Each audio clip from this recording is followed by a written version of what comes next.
Forbes-тың рейтингіне қашан қосыламын деп жоспарлап жүрсіз? Бұл карантин тағы да 1-2 айға созылып тұрса, біз тағы да 1-2 квартира сатып алушы едік. Болмасаң да табысты ретінде өзіңді көрсет. Қазақи іскерліктің бар екендігі рас. Бай деген ұғым, жексұрын деген ұғымға пара-пар ретінде қалыптасты. Бұл Бақытжан Бұқарбаймен бас қосу. Бүгін біз карантин кезіндегі кәсіптің жағдайы қалай болды, осы тақырыптың басын ашып алу үшін кәсіпкер Дулат Тастекеймен сұхбат құрамыз. Дулат мырза, қош келдіңіз. Алғашқы сұрағым. Қош келдіңіз. Карантин кезінде, пандемия кезінде көптеген кәсіп иелері күйреп жатты, кәсіптер жабылып жатты, бірақ сонымен қатар көптеген адам өзінің бағын кәсіпте таба білді. Өзіңіз кәсіпте бірталай жыл жүрген мамансыз. Қандай да бір инсайттар алдыңыз ба пандемия кезінде? Енді жалпы кәсіпкердің ерекше бір компетенцияларының бірі деп айтатын болсақ, ол белгісіздік жағдайында шешім қабылдай білу. Кәсіпкердің негізгі компетенцияларының бірі. Енді осы нәрсені біз бұрын естіп те, оқып та, талқылап та жүргенбіз. Бірақ та бұл пандемияға дейін белгісіздік ситуациясы деген біздің түсінігімізде басқадай деңгейде болатын. Ал енді былтырғы жылы, бір жыл бұрын наурызда карантин басталып, пандемияны бүкіл әлемдік денсаулық ұйымы жариялаған кезде бұл төбеден түскен бір жай сияқты болып көрінді. Тек қана кәсіпкерлерге емес, бүкіл әлемге, кез келген азаматқа не істеу керек екендігін, қалай бұған төтеп беруге болады, төтеп беруге болмайды ма, осы пандемияның салдарынан бүкіл адамзат күйреп жоқ болып кете ма деген қауіп қорқыныш барлық адамзаттың бойында болды. Енді адамзаттың барлығы қорқынышқа, үрейге бой алып, әркім қолынан келгенше карантинге, жеке өзін изоляцияға апаратын жағдайда бизнестің қалыпты жағдайдағы жұмыс істеу мүмкін емес болды.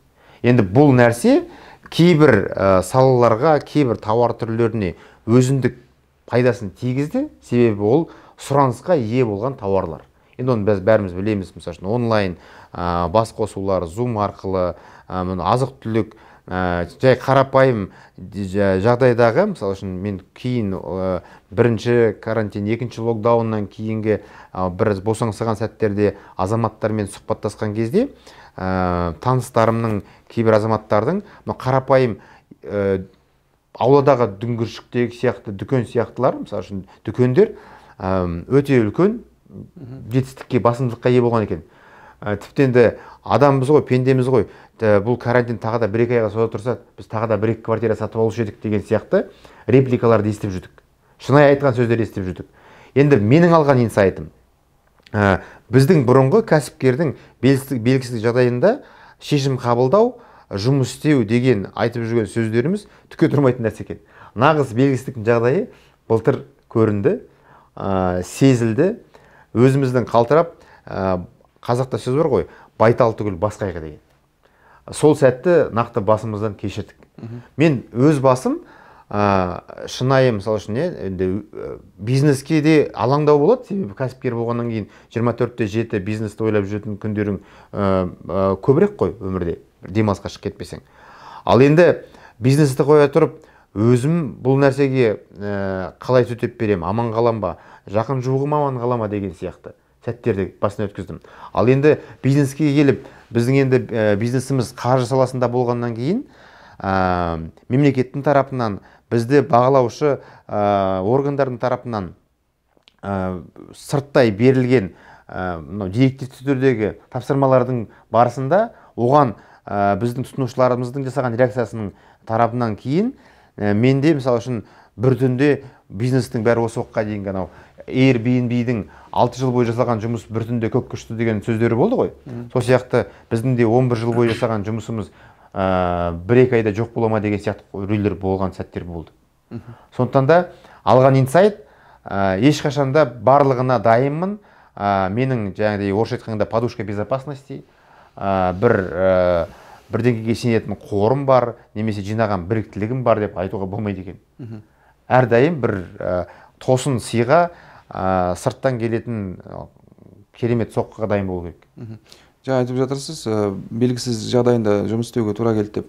Осы бір жыл ішінде өзіңізді кәсіпкер ретінде әбден танып білген боларсыз, жаңа қырыңыздан өзіңіздің қандай да бір әлсіз немесе мықты тұстарыңызды анықтай алдыңыз ба? Пандемияға дейін білмей жүрген. Енді жалпы менің білетін тұстарым, мен бұл бағытта белгілі мамандармен де жұмыс істегем. Адам өзінің талантын, кәсіпкерліктегі талантын да бақылау керек, білу керек, анықтау керек. Сол жерде, мысалы үшін, соңғы пандемия кезінде де осы нәрсені анықтаған кезде, менің кәсіпкер ретіндегі, кәсіпкер мен кәсіпкердің бәрі бірдей емес қой, әркімнің өзінше бір қыры бар. Соған сайып келетін болсақ, менің өз басымдағы енді артықшылықтарының бірі деп айтсам болады, ол адамдардың басын қосып, бір идеяның төңірегінде жұмылдыру, осы идеяны жүзеге асыруға болатынына сендіру, соны аяғына дейін жеткізу. Енді стратегиялық жұмыстар жасау. Ал енді берілген тапсырманы қалтқысыз орындамағандығын тексеру, бақылау функциялары кейде менде әлсіреп жататын сәттері болады. Сондықтан да мен көбінесе, мысалы үшін, көп жиналыстарды жасамайтынмын, оның орнына жұмыс істеуді, мысалы үшін, дұрыс деп санайтынмын. Ал енді пандемия барысында барлығымыз қашықтан жұмыс істеуге шығып кеттік. Қашықтан жұмыс істеген азаматтардың нақты өзіндік қадағалау функциясы бар жоғын тексеру қиын. Осы уақытқа дейінгі, мысалы үшін, өзіміздің командамыздағы басшылары бар, қарапайым қызметкерлер бар, қайсының, мысалы үшін, өзін өзі жақсы бақылай алатынын білмейді екен мен деңгейі. Содан кейін, мысалы үшін, біз Zoom арқылы күнде таңертең сағат 9-да жиналыс жасауды әдетке айналдырдық. Оны әлі жалғастырып келе жатырмыз. Сағат 9-да жиналыс жасау дегеніміз біздің компаниядағы құндылықтардың бірі уақыт пен пунктуалдық дегенді басшылардың арасында белгілі бір деңгейге көтеруге көмегін тигізді. Неге? Себебі сен сағат 9-да жұмыста боласың. 9-дан 1 минут кеш шықпасаң, жиналысқа кірмей қаласың. Ал енді сағат 9-да Zoom-ға қосылып, видеосы мен микрофонын өшіріп отырған адамдар бар. Яғни ол адам төсегінде жатып Zoom-ға қосылып отыруы мүмкін. Одан кейін міндетті түрде Zoom-ға қосылған кезде видео мен аудионы қосамыз деген талап қойылды. Неге? Себебі ол бекер емес. Мынау қашықтан жұмыс істеген күннің өзінде де үйде қандай киіммен жүрсең, сондай киіммен Zoom-ға қосыла салу деген ол болмайтын нәрсе. Себебі адамның мынау жалпы денесінің өзі де, киген киімнің өзі де адамды жұмысқа реттеп дайындау керек. Сен таңертең жасайтын ритуалдарың, жуыну процестері, тісің тазалау, душқа түсу, одан кейін тарану, киіну, жақсы киім кию, үтіктеу деген сияқты нәрселердің бәрі адамды сол күннің барысындағы болатын процестерге дайындайды. Ал төсекте жата салып жұмыс істеу дегеннің нәтижесі офисқа барып жұмыс істеуден қарағанда басқаша. Сондықтан да талап болды, мысалы үшін, адамдарға міндетті түрде видеоны қосу. Видеоны қосады адам, егерде өзінің бет-әлпетіне көзі тойса, көңілі тойса, сенімді болса. Ал егерде, мысалы үшін, мыждырып жатқан адам видеоны қосуға ұялады ғой, ұяты бар болатын болса. Сондықтан да енді көпшіліктің ұяты бар деп ойлаймын. Енді әлсіз жақтарымыз дегеніміз осылай адамдармен қашықтықтан жұмыс істеу, қашықтан бақылау ұстау, олардың қызметіне баға беру жақтары бізде жетілмеген нәрсе екен. Ол нәрсені пандемия үйретті. Пандемияның, карантиннің ситуациясында осы нәрселерге көңіл бөлдік. Одан кейін, мысалы үшін, тағы да маңызды мәселелер, мынау адами құндылықтардың көп жағдайда, мысалы үшін, мынандай сөз бар, орыс тілінде енді көбінесе қолданамыз, эффективный руководитель по своей натуре бескультурен и беспринцип деген сөз бар. Қай кісінің сөзі екенін ұмытып отырмын қазір, мысалы үшін. Яғни қандай мағына береді ол? Тиімді басшы өзінің тиімділігін арттыру үшін ешқандай да, мысалы үшін, бір мәдениетке, бір принциптерге бой алдырмау керек. Себебі ол өзінің тиімді болу үшін шешім қабылдаған кезде, айтқанда, адамилықтан, адами құндылықтардан кетіп, енді кәсіптің негізгі басты мақсаты пайда табу, яғни ақша табу деген түсініктер бар ғой. Соған негізделген батыстық философия деп ойлаймын. Ал сондай кездерде, мысалы үшін, бәрібірде біз енді бизнестің көптеген жаңа заманауи теорияларын үйренген кезде, сол батыстық қазіргі таңдағы технологияларға қарап бой түзейміз. Олардың ішінде жатқан идеологиясы мен философиясы соған көбінесе жақын келеді. Себебі шығыстың философиясы мен батыстың философиясының арасында жер мен көктей айырмашылық бар. Енді біртіндеп жаһандану процесінің барысында бұл екеуінің жақындап келе жатқан сәті бар. Бірақ дегенмен де адами құндылықтардың кейбір кезде ескерілмей қалатын сәттерін енді осы карантин кезінде, пандемия кезінде өз басым сезіндім. Кәсіпкерлердің жауапкершілігі, әлеуметтік жауапкершілігі, жалпы халық алдындағы жауапкершілігі осы бір жыл ішінде артты деп айтуға бола ма? Асықпаушы едім мен. Себебі ол кейбір адамдарға ой салған кезең болды. Бұл карантиннің әлі қалай бітетіні де түсініксіз. Енді Құдайға шүкір вакцина пайда болды. Көптеген халықтар вакцина салып жатыр. Вакцинаның қалай әсер ететінін тағы да уақыт аралықта көрсетеді. Дегенмен де бір жыл көп адамдарға ой салды. Кейбір адамдарға, мысалы үшін, бұл өтіп кететін кезең сияқты болып көрінді. Бір жылдан кейін бұны ұмытып та кетуі мүмкін. Бұрынғы басында енді шыққан кезде мынау бір айдан кейін аяқталады деп сенген кәсіпкерлер де көп болды сол кезде. Әрине.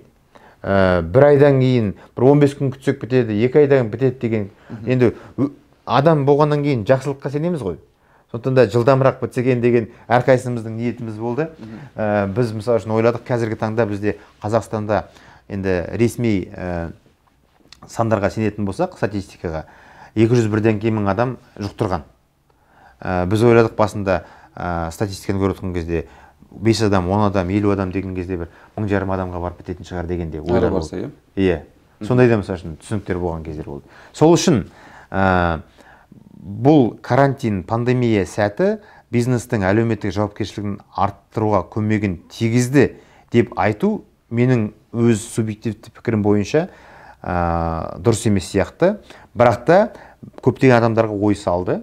Себебі сол карантин кезінде азық-түлік жинап, халыққа көмектескен азаматтар болды. Біздің мысалы үшін Асылтас қоғамдық қорының тарапынан да біз 200 отбасыға көмек жасадық мысалы үшін.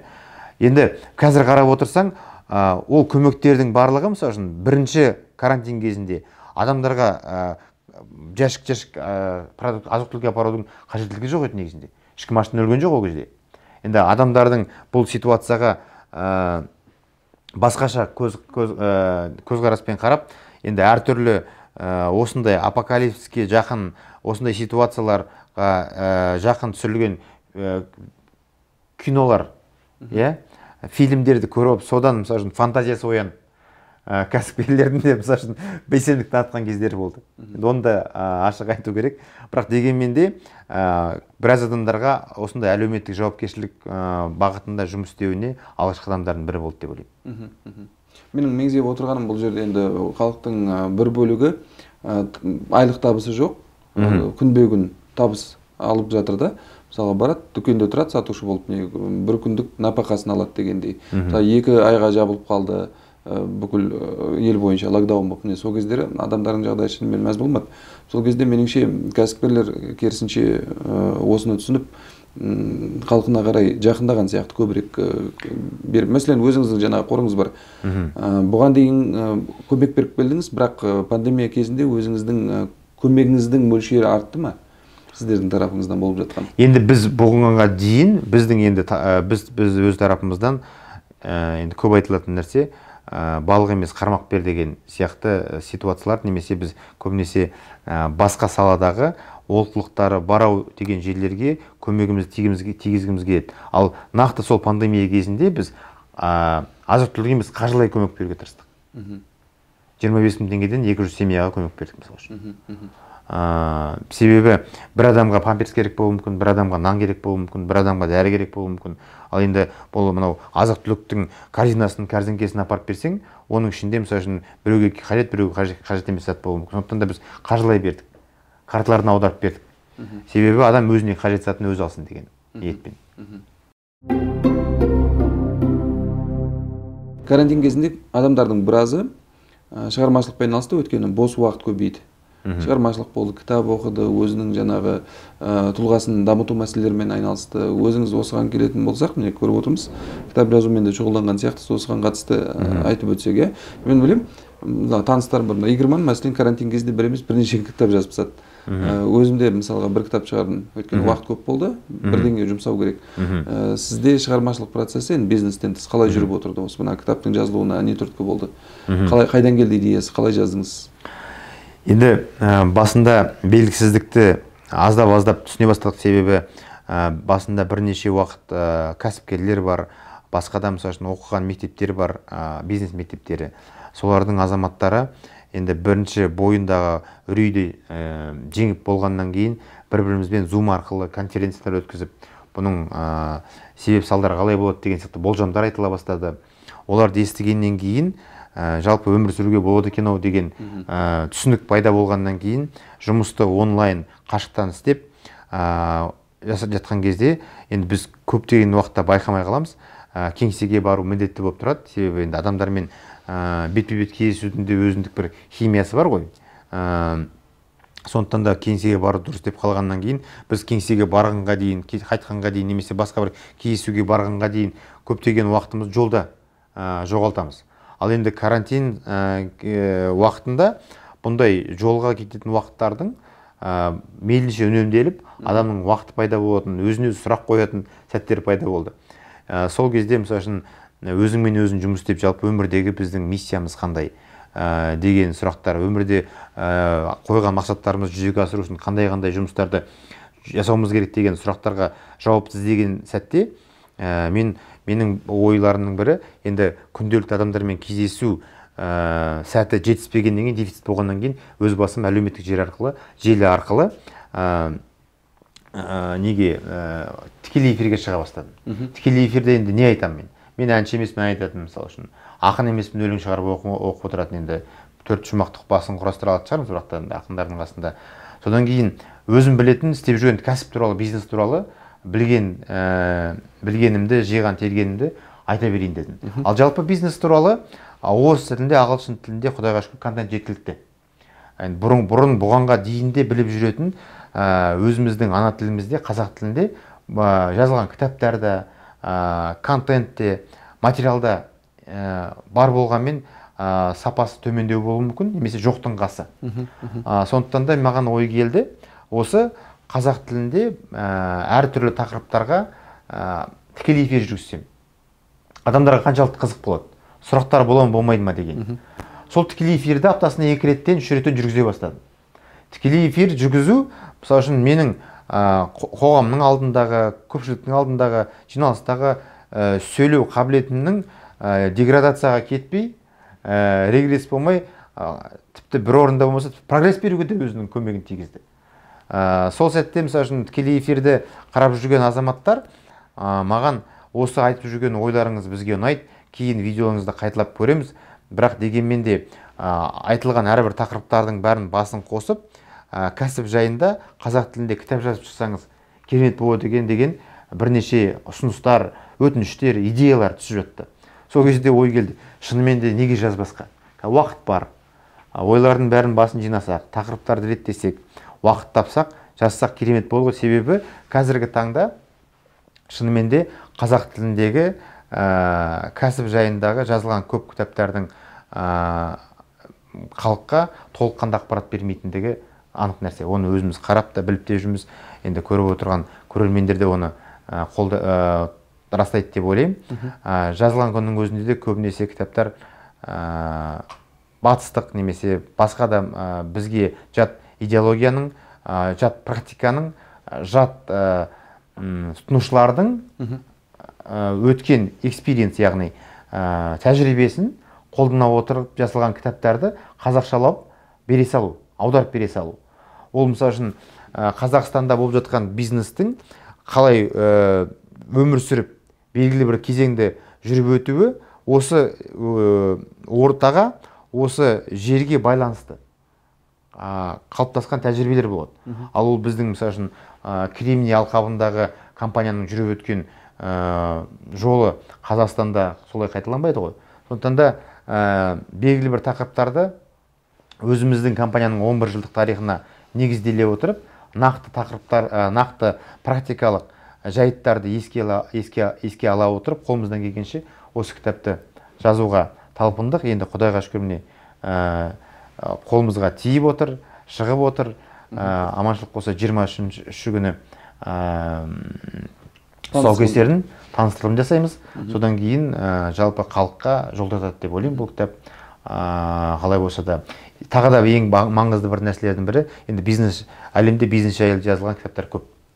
Ал енді бұл біздің қазіргі оқырманға бұның бағалы болу себебінің бірі өзіміздің ана тілімізде жазылған. Ана тілімізде жазылған ешқандай аударма емес, түпнұсқа.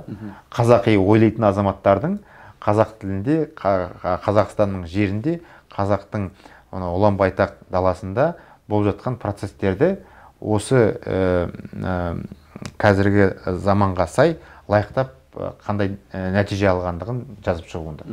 Мен кітабыңызбен танысып шықтым. Ішінде қазақ кәсіпкерлері сәтсіздігін мойындауға әлі дайын емес дегендей бір ойыңыз бар екен. Неліктен қазір шығып жатқан кітаптарды алатын болсақ, немесе сөйлеп жатқан кәсіпкерлерді алатын болсақ, барлығы өздерін бір табысты қылып көрсеткісі келеді. Бірақ кәсіп кәдімгідей дамыған батыс өркениетінде керісінше сәтсіздікті көрсету бір жетістіктің, табыстың белгісі ретінде саналады да олардың психологиясында. Неліктен біздің кәсіпкерлер бұған дайын емес болып жатыр?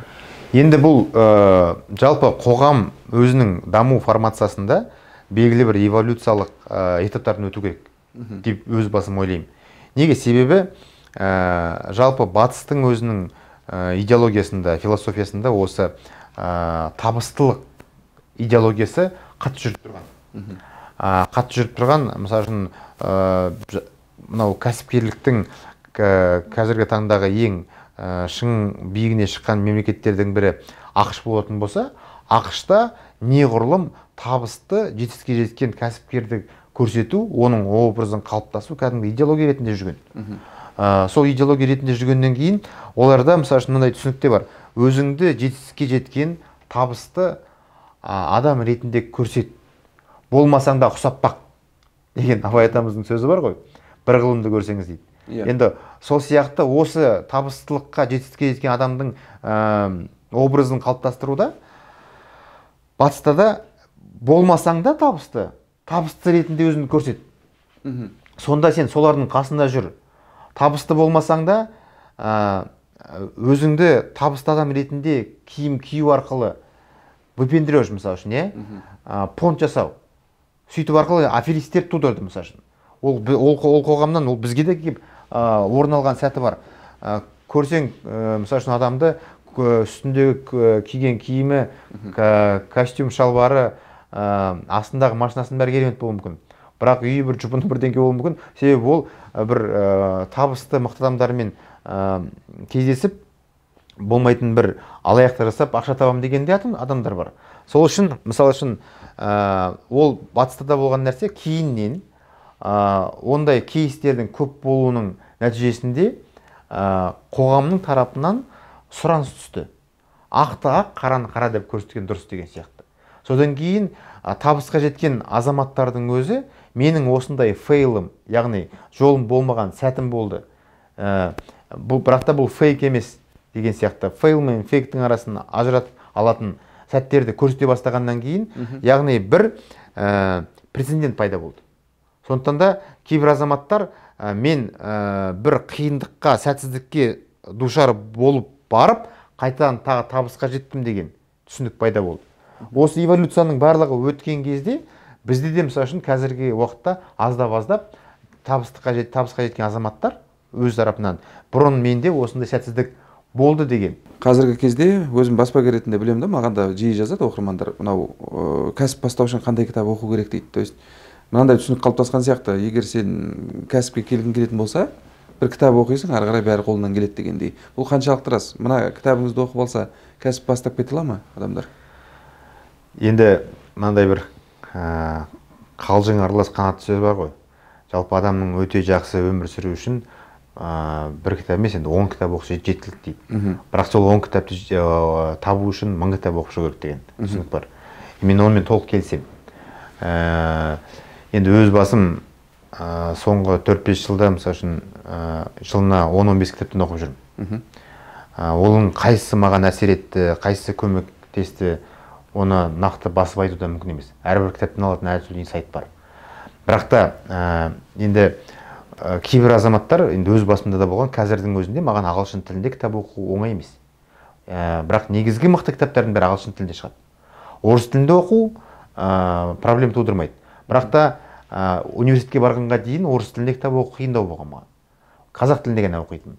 Ал енді қазақ тілінде ғана кітап оқитын азаматтар, азаматтар бар болатын болса, ол азаматтарға, мысалы үшін, бұл кітаптың пайдасы сонда таза қазақ тілінде, қарапайым қазақ тілінде жазылған түпнұсқа, аударма емес, сол басқа ағылшын, орыс тіліндегі жазылған кітаптардың ішіндегі бар пайдалы ақпараттар қолданылған, оның қалай іске асырылған, тәжірибеге ілінгендігінің бәрін қазақшалап жазылған кітап болғаннан кейін адамдарға инсайт, яғни бір жаңа идея, ой тудырып, өзінің істеп жүрген жұмысына басқадай көзқараспен қарауына әсерін тигізуі әбден мүмкін кітап, менің ойымша. Соңғы кездері, соңғы жылдар тағы бір байқайтынымыз, мына әсіресе жастар арасында қатты етек алған тренд кәсіпкерлікке бет бұру. Кәсіпкер боламыз дейді. Бұл шынымен де адамдардың қазіргі буынның өсіп келе жатқан тренді ма, немесе бұл жай ғана бір сән ба, өтпелі нәрсе ма? Қалай ойлайсыз, қандай баға бересіз? Жалпы былай ғой, бізде кәсіпкердің феномені біздің мемлекетімізде, жалпы СНГ-ның төңірегінде енді қалыптасып келе жатыр. Себебі бәке Forbes-тың өзіне шыққанда қанша уақыт болды? Солай ғой. Forbes деген жаңағы бүкіл әлемге кәсіпкердің қандай келбетті екендігін біріншіден көрсететіндігін, оның не істеп жүргендігін, қандай жағдайы бар екендігін көрсететін басылымдардың бірегейі деп айтса болады, әлемдік деңгейдегі. Ал енді жұлдыз деген түсінік бар халықтың арасында. Яғни халыққа танымал адамдар. Олар біздің түсінігімізде, жалпы қазақи психологиямызда ол әнші, немесе ақын, немесе палуан, сондай адамдар. Солай ғой. Себебі кеңестік дәуір мынау өнертапқыштықты, мотивация арқылы адамның өзінің материалдық жағдайын жақсартуды, бай деген ұғымды мүлдем жексұрын мағына ретінде көрсеткізіп жасап тастады. Сондықтан да ол феномен кетіп қалды. Ал мына кеңестік дәурен өткеннен кейін адамдардың өнерге де, спортқа да ешқандай қызығушылығы болмаған кезде бізде бірінші бандит болу, яғни озбыр болу пайда болды. Кітаптың ішінде жазылған бір танысымның бала кезінен бандит болғым келді деген Бекзат бауырым айтқан сөзі бар. Ол кітаптың ішінде бар, бұл кітаптың ішінде. Одан кейін бандиттің дәуірі өткен кезде, мысалы үшін, мемлекеттік қызметкердің дәуірі келді. Көп адам мемлекеттік қызметкер болғысы келді. Ол да мысалы үшін кітаптың ішінде азды көпті ақпарат бар, иә. Одан кейінгі шыны керек әншілердің, шоумендердің дәуірі әлде бар жүріп тұр. Бірақ пандемия кезінде оның өзі өте қиын, халықтың тарапынан сұраныс болмаса, тұрақты ситуация емес екеніне көз жетті. Ал енді жалпы қоғамдағы кәсіпкерлердің бұрынғы бейшара әркімнен таяқ жейтін образдан кетіп, өзіндік бір ойы бар, сөзі бар, айтар идеясы бар адам ретінде қалыптасып келе жатқаны осы кейінгі бір 10 жылдықтың шамасында. Сондықтан да осы әдемі образды көргеннен кейін жас балалар, мысалы үшін жас буын сондай әдемі образдағы адамдарға талпынғысы келеді ғой. Сондықтан да кәсіпкер болғысы келгендігі де сол шығар. Ал жалпы экономикаға ол өте жақсы нәрсе. Өте жақсы нәрсе, себебі біздің өзіміздің қазақи деңгейде алған кездегі қазақи іскерліктің бар екендігі рас. Қазақи, мысалы үшін, кәсіптің бар екендігі рас. Енді әрине біздің географиялық жағдайымызға байланысты бұл көбінесе ауыл шаруашылығының ішінде мал шаруашылығы, егін шаруашылығы бізде сәл төменірек мал шаруашылығына қараған кезде, соның өзін жоғары деңгейге жеткізіп, іскерлік пен қазақи кәсіпкерліктің жалпы бизнестің этимологиясын бұл кітаптың ішіне жазып өткенбіз. Қайдан шығатындағы сол мал тапқыштық, абай айтқан бар. бірақ ол 70 жылдық кеңестік идеологияның сарынымен өшіріліп, одан кейін бай деген институт, бай деген ұғым, жексұрын деген ұғымға пара-пар ретінде қалыптасты. Кәсіп жасағысы келген адамдарды алыпсатар, спекулянт деп жазалап түрмеге тұрғызды. Соның бәрін тұқырып тастағаннан кейінгі енді қайтадан оянып келе жатқан, жалпы ұйықтап жатқан біздің ұлттық кодымызда, ДНК-мызда бар заттар. Ал жалпы қазақтың ұлттық осы іскерлік коды оянатын болса, бүкіл мемлекеттің сұрап отырған шағын және орта бизнестің, ірі бизнестің де өсуі осы жерде тұр. Яғни кәсіпкер болатын, қолынан іс келетін, өнертапқыш баланы қинап дәрігер, қинап заңгер, қинап бухгалтер немесе есепші жасамайық, әнші жасамайық, оның қолынан келетін бағытына қарай жіберетін болсақ, ол таланты бар адам бәрібір тесіп шығады. Өзіміздің ұлтта сөз бар ғой, алмас қылыш қын түбіне жатпайды деген сияқты. Әйтпесе, мысалы үшін, біз қайдан шықтық, мысалы үшін. Біз атамыздың, ата-бабамыздың генінде болған. Көпестікпен айналысу, саудагерлікпен айналысу, басқа мемлекеттерге сауда жасау деген сияқты. Ол бәрібір ұйықтап жатыр. Көп адамның әлі күнге дейін мынау ұлттық кодында ДНК-сында ұйықтап жатыр. Соны оятуға қазақи ортаға серпін беретін нәрседің бірі деп ойлаймын бұл кітаптың өзі де. Бағана Forbes-та атап өттіңіз. Forbes-тың Қазақстанда шыққанына 10 жыл болады биыл. Бірақ орысша нұсқасын әрине айтып отырмын. Қазақшасы былтырдан бері шығып келе жатыр.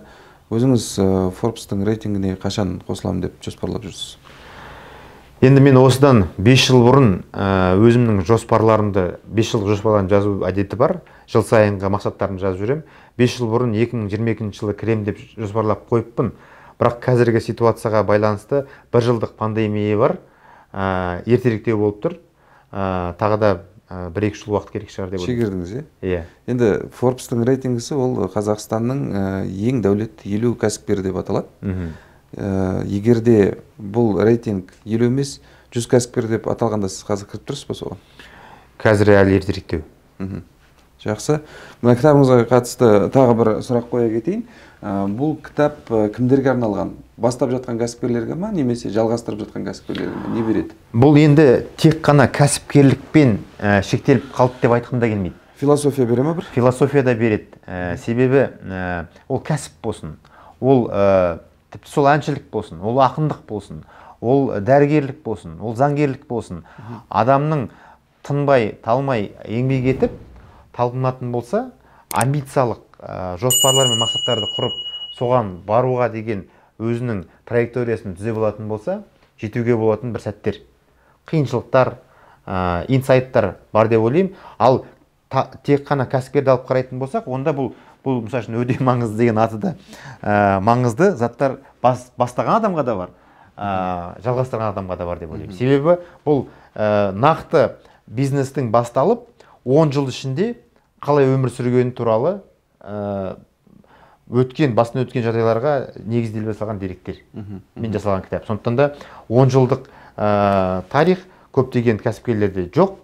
Тіпті ол әлемдік, Қазақстанда емес, әлемнің өзінде алғашқы 1 жылын еңсере алмайтын кәсіпкерлер, бизнестің түрлері көп, стартаптардың көп. 60% мысалы үшін 1 жылдық рубежде өткере алады екен.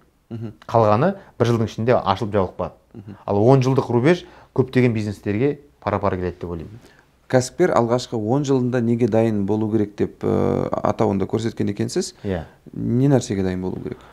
Көп нәрсе бар ішінде. Тарау-тарауға бөлінген. Мысалы үшін маркетинг бойынша қандай сәттер болуы мүмкін, менеджмент бойынша жалпы қандай сәттер болуы мүмкін, команданы құру кезінде, мысалы үшін басында 2 адам, 3 адам болып басталды, одан кейін 10 адам болды, ол кезде қандай сәттер болады, 50 адам болған кездегі, мысалы үшін адамды басқару, командамен жұмыс істеу, системаны, жүйені қалай ұйымдастыру деген сияқты заттардың барлығы біздің 2-3 адамнан басталып 500 адамға дейінгі өскен тарихымыздағы бастан өткерген жағдайлардың бәрі жазылған. Баяғыда бір сөз бар еді, егер сен 5 адамды басқарып үлгерсең, қателеспесем Черчилльдің сөзі, ары қарай санның маңызы жоқ дегендей. Сонда қазіргі жағдайда, қазіргі мына өзгерістер, қарқынды өзгерістер жағдайында қызметкерлердің санына да байланысты басқару стилі, әдістері бар ғой. Солай болып тұр ма? Әрине бар. Енді жаңа Черчиллдің сөзі екендігі менің де есімде жоқ. Бірақ та тағы да бір әдемі сөз бар. Оның да авторы есімде жоқ. Өзін өзі басқара алмайтын адамның басқаларды басқарамын деп әлек болуы ақымақтық деген сөз бар. Ол шынымен де өте керемет нәрсе, ол өмірде болатын ситуация. Ол енді өзі бастап кәсіпті басқарғанды емес. Мысалы үшін аяқ астынан бір басшылыққа келген азаматтың өмірінде өзін басқара алмайды. Өзін өзі қадағалай алмайды, өзін өзі талап қоя алмайды, бірақ та қарамағында қаншама адам болады. Вот осындай ситуация, дәл осындай ситуация. Бізде жиі кездесетін сияқты ғой. Кездесетінде де бар. Жалпы бізде де барлық өмірде де кездеседі. Бұл қоғамда, бұл қоғамның бір өте қауіпті сәті. Жақсы, Дулат мырза, сұхбатыңызға көп рахмет. Кітабыңыздың оқырманы көп болсын. Рахмет. Басылымдары шексіз болсын, лонгселлерге айналсын деп тілегім келеді. Құрметті көрермен, біздің парақшамызға жазылып, қоңыраушаны басып, лайк басып, пікір қалдыруды ұмытпаңыздар. Сау болыңыз.